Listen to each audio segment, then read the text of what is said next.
Bem-vindos a mais um episódio do Family Business Talk, onde exploramos em profundidade as histórias, desafios e conquistas que moldam as empresas familiares.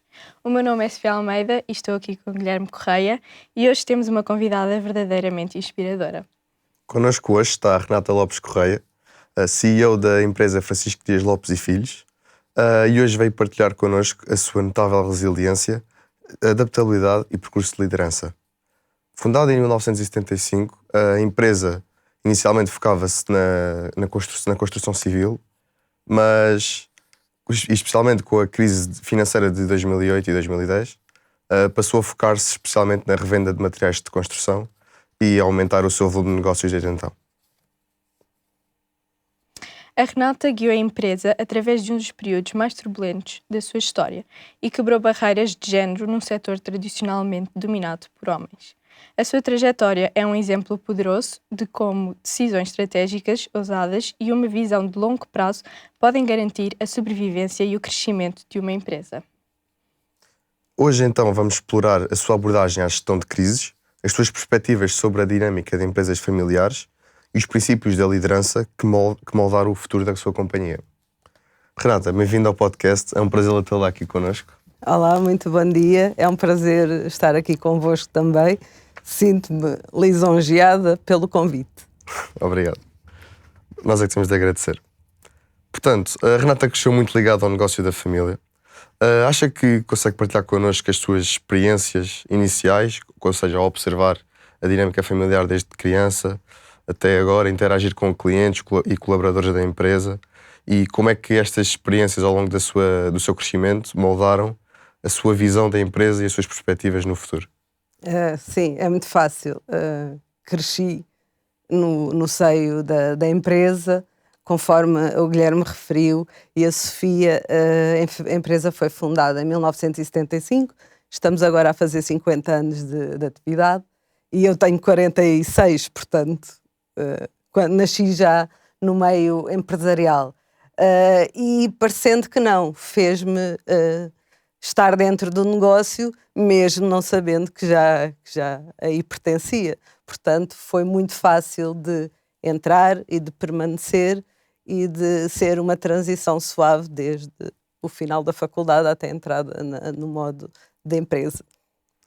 Claro. E acha que o facto de ter percebido como é que a empresa funcionava desde o início e de perceber como é que os seus pais funcionavam com certos colaboradores, com clientes e com fornecedores, a prepararam para futuras experiências e para o que faz agora? É claro que sim. Até porque aprendemos pela experiência, mas também pelo erro. Portanto, todos nós erramos e todos nós acertamos. As decisões certas são para levar para o futuro e os erros são para nós verificarmos que não é por aí que queremos ir e que queremos fazer de outra forma. Muito bem. Depois de concluir a sua licenciatura em Gestão, regressou a Francisco Lopes e rapidamente assumiu funções de liderança. Quais foram as principais lições ou competências que facilitaram essa transição, especialmente durante momentos de mudança interna?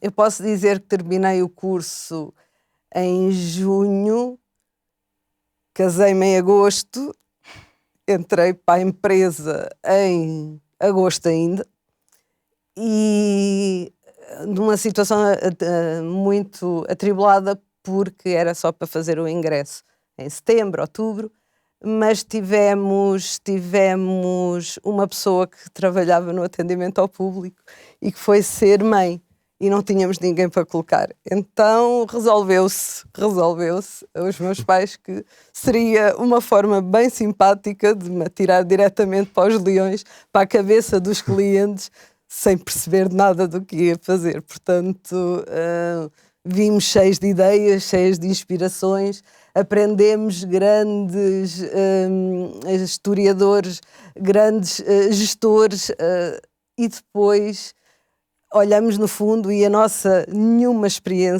minha nenhuma experiência fez-me pensar o que é que eu estou aqui a fazer, como é que isto vai continuar. Mas foi essa a grande lição e foi esse o meu primeiro grande desafio, porque tive que me desenvolver, tive que sair de onde estava, do bloqueio de onde estava, e valeu-me o facto de ter crescido na empresa e de ter as minhas horas vagas serem dentro da empresa, os meus trabalhos de casa serem feitos na empresa, e com a ajuda dos meus empregados, é a verdade. A coisa ter ocorrido de uma forma tranquila. Muito bem. Passando aqui, agora que já temos um pouco da sua história, passando aqui para o tópico principal desta entrevista, que se trata sobre a gestão de uma empresa de família em tempos de crise. Durante a crise do subprime, em 2010, que foi quando se sentiu cá em Portugal, principalmente em 2010, como é que avaliou, primeiro como é que percebeu que estávamos realmente a entrar num momento de crise e posteriormente como é que avaliou o impacto dessa crise na sua empresa? Bem, no mundo prático não há forma mais fácil de avaliar que estamos em crise, que é o dinheiro não entrar em caixa. Portanto, não é preciso grandes teorias, não é preciso grandes pensamentos, basta que o cash flow não existe. Portanto, trabalhamos e tendemos a trabalhar mais horas ainda, numa primeira abordagem, chega ao final do dia e o valor que entra em caixa, literalmente, não dá para pagar as contas. Portanto, nós, como empresa familiar que éramos, vivíamos ali 3, 6 familiares, os meus pais, o meu e o do meu irmão, e ou iríamos com a crise ou passávamos por ela e surfávamos na onda.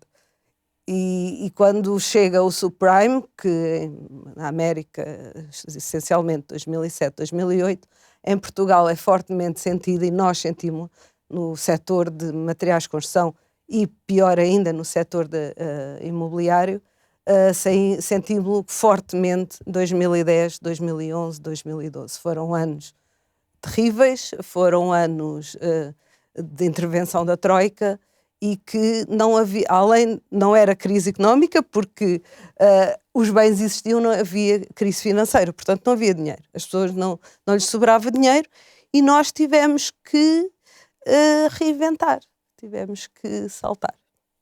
E nesse salto vem a capacidade de mudança, que acho que essa é, na nossa empresa, é a mais fulcral de todas. Portanto, apesar de sermos uma empresa muito tradicional e com bases familiares, temos uma capacidade de mudança muito grande. Portanto, temos uma estrutura muito sólida, mas um pescoço muito flexível. Isto é, facilmente viramos a cabeça de um lado para o outro. Claro. Portanto, durante esse processo, esse período, Francisco Lopes e Filhos mudou o seu foco de construção para a revenda de materiais. Pode explicar-nos o processo de tomada de decisão que levou a essa mudança? Posso, até porque nós na altura estávamos, e continuamos, a construir no Algarve. Nós construímos essencialmente moradias para habitação e para segunda habitação, no caso do Algarve, e percebemos que, enquanto construtores, nós já éramos revendedores de materiais de construção, mas num âmbito muito mais local e regional. Percebemos que, enquanto construtores, tínhamos um difícil acesso aos materiais de construção, porque estavam em dificuldade de chegar à obra. Haviam poucos distribuidores no Algarve e estavam com grande dificuldade de chegar à obra, porque já não fazia sentido aos distribuidores do Algarve terem os seus próprios carros, terem a própria frota, para ir buscar uma vez por mês já uma carga de tijolo, uma carga de telha, uma carga de cimento a Lisboa, que é onde estão as fábricas, a Leiria mais acima, que é onde estão as grandes fábricas da indústria do setor de construção. E nós percebemos que a nossa dificuldade enquanto construtores deveria de ser, se calhar, provavelmente a dificuldade de outros. Portanto, entramos em contacto com os nossos distribuidores do Algarve, com os nossos, que também eram nossos fornecedores, no caso da construção, e identificámos a sua falta. Isto para dizer que nós, em dezembro de 2007, quando começámos a sentir grandes dificuldades. Negociámos também com uma empresa de distribuição de cimento espanhola, que veio para Portugal praticar a preços muito abaixo do mercado, porque queriam entrar no mercado em força e porque em Espanha vivia-se uma situação exatamente igual à nossa. Assinámos um contrato de exclusividade de importação de material, mas além disso conseguimos com esses distribuidores fazer-lhes chegar material. Passámos de uma frota de 4 semi-reboques em dezembro de 2007 para março de 2008, 3 meses depois tínhamos 15 caminhões. Portanto, numa altura onde não se vendia, numa altura onde vender um caminhão no setor dos transportes era uma coisa que quase impossível, as vendas estavam totalmente em baixa. Aparecer um comprador que consegue comprar 15 caminhões de uma vez foi um risco, foi um custo financeiro elevado, mas foi essencialmente um investimento e foi verificar que ou avançamos, ou investimos, ou morremos e a nossa história vai ficar por aqui. Muito obrigado por essa partilha. Acho que é muito interessante para os nossos ouvintes perceberem como é que realmente, qual é que é o segredo para atravessar um período destes. Mas falando agora de um ponto de vista mais emocional, em momentos de crise é sempre, como a Renata já referiu, que estava um seio familiar inteiro agregado à empresa, 3 seios familiares, peço desculpa. É sempre um momento de tensão, especialmente tensão familiar, e os níveis de ansiedade pessoal são elevados, porque estamos sempre na incerteza da sobrevivência da empresa e de se vamos conseguir conseguir continuar com a empresa a curto prazo e também no longo prazo. Como é que garantiu que as decisões imediatas não comprometessem o futuro da empresa? Como a Renata já disse, investiu aqui, aumentou a sua frota em 3 meses a níveis substanciais. Como é que pensou que não iria impactar no futuro? Certezas ninguém as tem. É claro que nada disto foi feito sem termos indagado os nossos clientes, sem termos verificado que realmente tínhamos mercado, sem termos sentido que havia essa necessidade. Agora, certeza absoluta que vai dar certo, não tem. Temos vontade de trabalhar, temos força de trabalho e temos capacidade. E temos esperança, porque temos que acreditar e temos que ter esperança que vamos conseguir. E certezas nunca tivemos, mas tivemos sempre muitas esperanças e tínhamos um histórico forte e tínhamos capital financeiro pouco, devo dizer, mas tínhamos capital imobiliário que nos garantia a nossa sobrevivência e foi arriscar, foi quase, não foi all-in, mas foi arriscar porque sem arriscarmos não conseguimos colher frutos desse risco. Portanto, a sua mensagem para os nossos ouvintes é arriscar Controlado, sim. Controladamente e trabalhar ao máximo para garantir que esse risco e que esse investimento nunca é em vão. É isso mesmo, é ter a clareza e a clarividência para onde é que queremos ir e trabalhar nesse sentido. E não há receitas milagrosas. E receitas sem trabalho não as conheço. Trabalhamos no setor, vai fazer 50 anos, não consegui ainda desenvolver nenhum modelo de negócio onde não tivesse que me levantar todos os dias e ir trabalhar. Portanto, nessa certeza de que o fruto do trabalho, e desde que seja... tem que haver aqui alguns pilares. Tem que haver honestidade, tem que haver integridade e tem que haver trabalho. E nestes 3 pilares que nós assentamos há 50 anos, têm sido as nossas bases para conseguirmos projetar-nos no futuro. Até porque, sendo sérios, sendo capazes e sendo honestos, temos muitas pessoas do nosso lado, quer sejam eles fornecedores, quer sejam eles os nossos empregados que sempre tiveram dispostos também a navegar do nosso lado, quer sejam eles os nossos clientes que acabam por acreditar em nós porque sabem das nossas competências. E é um modelo vencedor, sem dúvida. Certíssimo. Portanto, estudos indicam que a orientação de longo prazo das empresas familiares contribui significativamente para a sua resiliência. Como é que este fator influenciou a capacidade da sua empresa para enfrentar crises económicas?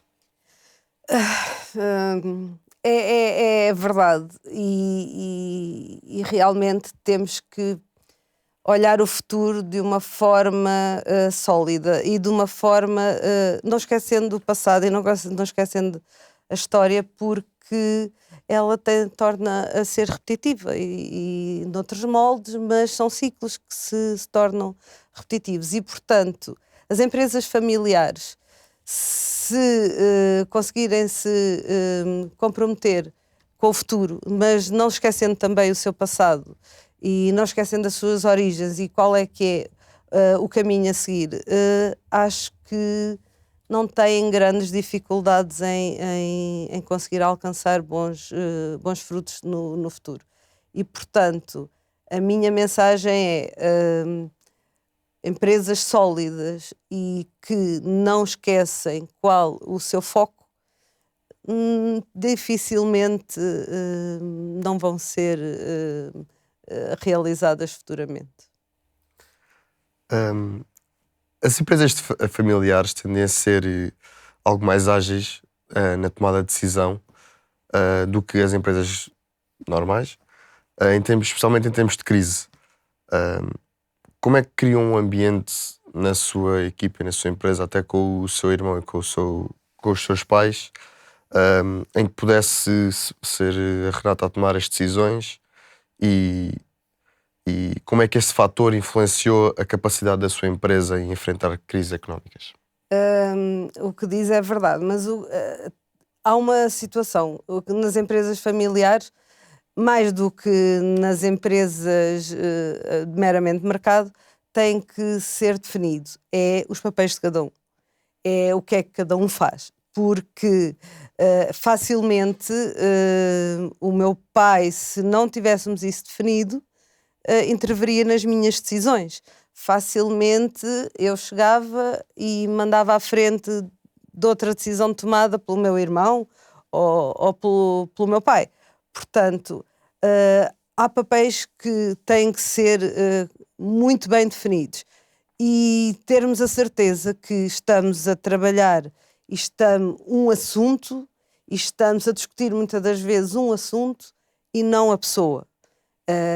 O problema emocional e a nossa gestão emocional leva-nos, quando não temos consciência plena daquilo que valemos e daquilo que somos e do espaço que ocupamos, a muitas das vezes, em vez de estarmos a discutir um problema, estamos a discutir a pessoa. E facilmente um pai para um filho o pode fazer. E, portanto, foi sempre neste sentido de que sabemos o que é que cada um faz. Não intervimos e não interferimos diretamente sem perguntar primeiro e não fazer o problema a pessoa, fazer o problema o próprio problema. E peço desculpa, a segunda parte da pergunta pode... Como é que conseguiu criar um ambiente na sua equipa onde pudesse adaptar-se rapidamente a facilidade da gestão em empresas familiares é que não existe, tem tantos órgãos e tantos, também dependendo da sua dimensão, mas no caso da nossa não existem tantos departamentos onde não se consiga ter o conhecimento pleno do que se está a passar. Nós são cerca de 70 empregados, a nossa empresa. Estamos divididos em 3 setores fundamentais, além da construção e dos materiais de construção, como já aqui foi referido, temos também uma carpintaria de madeiras e, portanto, cada pessoa tem o seu departamento e cada diretor tem o seu órgão que tem que gerir. Tomamos decisões para todas, somos os mesmos que tomam as decisões para todas, mas quem as anuncia e os canais são apenas através de a pessoa responsável desse departamento. Portanto, não é difícil porque os empregados também sabem identificar exatamente quem é que manda em cada departamento e nós não cruzamos funções, ou então tentamos não as cruzar, porque não posso garantir aqui que não há interferência, mas não tomamos decisões que possam interferir a gestão de cada diretor. E consegue dar-nos um exemplo de como a adaptabilidade da sua equipa ajudou a empresa a sobreviver e a reposicionar-se para um crescimento futuro? Consigo. Como estava a referir, nós temos carpintaria também, e na altura em que, na crise, tivemos uma necessidade, lá está, como reposicionámos e passámos de uma frota de 4 caminhões semi-reboques para 15, tivemos a necessidade de contratar pessoal, mas estávamos sem trabalho noutros setores. Facilmente, dentro da nossa organização, fizemos movimentações de pessoal, demos formação, foram tirar carta de pesados, foram tirar o CAM, que é um certificado de motorista, e ninguém disse que não faria. Há aqueles que nós propomos, ou que nós propusemos, nenhum disse que não o faria ou que não estaria interessado. Posso lhe dizer que daqui a um mês fazemos 50 anos de atividade. É algo que me deixa muito orgulhosa, e vamos fazer um encontro com todos os nossos empregados no Alentejo, e temos prémios para oferecer. Temos pessoas que trabalham há 38 anos na empresa. Portanto, entraram como crianças. Temos pessoas que começaram a trabalhar lá com 16 anos e que nunca saíram, passaram por vários departamentos da nossa empresa, passaram por várias profissões até. Temos carpinteiros que neste momento são condutores de caminhões, e que neste momento, porque perderam a carta, porque a carta profissional não vai até ao final da sua vida, voltaram como mestres de carpintaria. E isto é muito bonito, porque consideramos uma equipa. Eu trabalho há 23 anos na empresa, portanto, estas pessoas têm 30, 35, 38, há muito mais tempo, conhecem a minha empresa, se calhar melhor que eu, e conseguirmos manter esta linha de amizade sem sermos amiguinhos, não sei se me estou a fazer perceber, com respeito e com dignidade de trabalho, é fabuloso. E eu nunca na vida queria ir trabalhar para uma empresa onde não tivesse um ambiente onde eu pudesse ser eu, onde pudesse estar descontraída, onde pudesse manifestar os meus interesses e manifestar as minhas vontades, e e saber que vou ser compensada por isso. Portanto, foi fácil, e é fácil na nossa situação, porque os nossos empregados sabem quando têm uma dúvida, quando têm um problema, nós estamos lá sempre. Não há, nós somos 4 dirigentes, não há nenhum dos 4 que não esteja lá.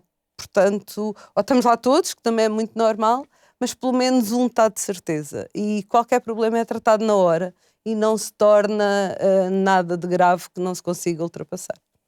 Portanto, é fundamental criar um ambiente saudável, dar confiança aos colaboradores e, no fundo, fazer com que sejam felizes no trabalho para o sucesso de qualquer negócio. Claro, não é segredo, mas é difícil.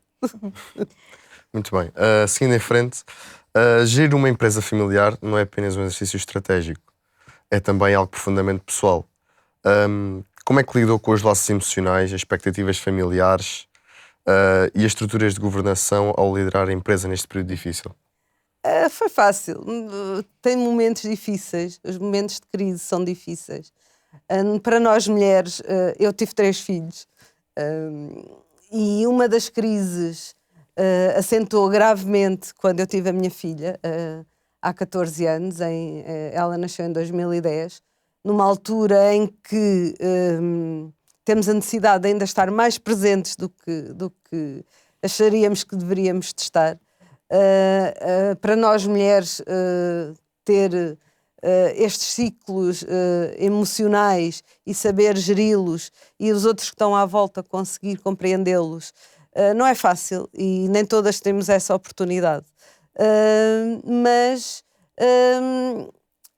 nós, quando sabemos o lugar que ocupamos, nós, quando respeitamos as pessoas pelo que elas são e não só pelo que o laço familiar que ela nos é, quando reconhecemos valor, não é difícil, não é difícil. Lá está, as nossas bases assentam, e isto já vem dos meus pais, e o meu pai ainda hoje continua a estar connosco, mas é o primeiro a transmitir a lealdade, a transmitir a integridade e a honestidade. E quando somos honestos, somos verdadeiros, falamos com honestidade, mas sem magoar, as coisas não são difíceis. As coisas acontecem, as situações e os problemas resolvem-se quando estamos todos focados para o mesmo objetivo. Claro, e como é que manteve essa honestidade e motivação e confiança entre os colaboradores, os membros da família e os demais stakeholders durante esse período? É saber aquilo que levam de nós. Portanto, todos os nossos empregados não são infalíveis, nós não o somos, mas sabem que nós temos uma conduta séria e transparente. E sabem o que esperam. Portanto, sabem que se mantiverem os nossos valores, os valores da empresa, serão recompensados.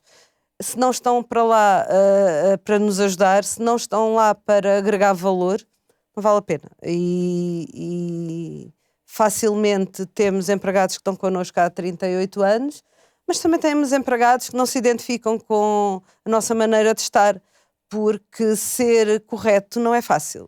Ser honesto e dizer a verdade, mesmo quando somos nós que praticamos o erro, não é fácil, mas é mais fácil quando sabemos que se eu for honesto e que se eu for verdadeiro e conseguirmos ultrapassar, o mal é menor e a nossa cara para com toda a situação fica limpa e a nossa responsabilidade sairá intacta.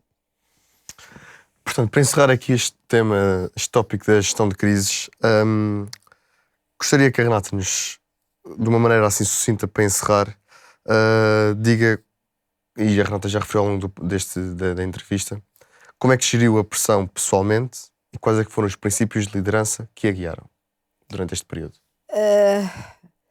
Primeiramente, e antes de querer agradar aos outros, há uma pessoa com quem eu não posso falhar, que é comigo. Sou muito exigente, o grau de exigência e de excelência acompanhou-me sempre.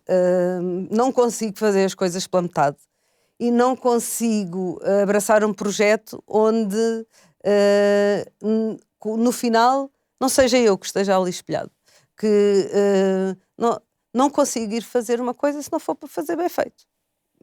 Portanto, tendo este modelo por base, o modelo da excelência, às vezes é complicado porque nem todas as pessoas compreendem que temos de passar uma série de passos para lá chegar, mas lá está, conversando, demonstrando os nossos pontos e havendo lugar à discussão do tema, facilmente conseguimos lá chegar. E quando nós somos diretores de um projeto, não podemos esquecer que o projeto é nosso. E não vamos estar à espera que sejam os outros que o façam. Portanto, nós lideramos e nós andamos sempre a chamar à linha. E a facilidade com que isso se transmite não pode ser de outra forma sem ser na execução primária. Portanto, eu faço e eu demonstro. E eu faço, eu demonstro e não quero menos para mim e para os outros. Muito bem. E enquanto uma líder feminina num setor predominantemente masculino, que desafios específicos enfrentou e como lidou com preconceitos e estereótipos? Estou-me a lembrar de uma reunião que tive.